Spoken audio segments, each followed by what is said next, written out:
එක්සත් ජනපද අධිරාජ්‍යවාදය සමස්ත ලෝකය ගිනි තබමින් සිටී.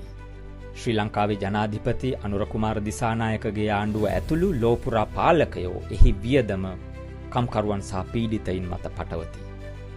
ඉරානයට එරෙහි ඇමරිකා එක්සත් ජනපද ඊශ්‍රායල යුද්ධය දැනටමත් දහස් ගණනක් මරා දමා, නගර සමතලා කර, හෝමුස් සමුද්‍ර සන්ධිය වසා දමා, ඉන්ධන සහ ආහාර මිල ගණන් අහස උසට නංවා ඇත.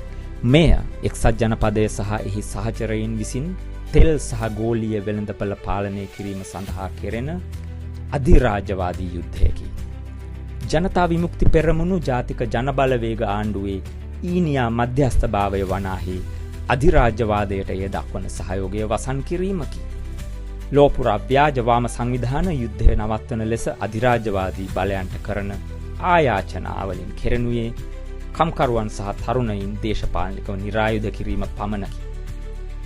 මෙම යුද්ධය නතර කළ හැකි එකම සමාජ බලවේගය සමාජවාදී වැඩපිළිවෙලක් මත ස්වාධීනව සංවිධානය වන ජාත්‍යන්තර කම්කරු පන්තියයි.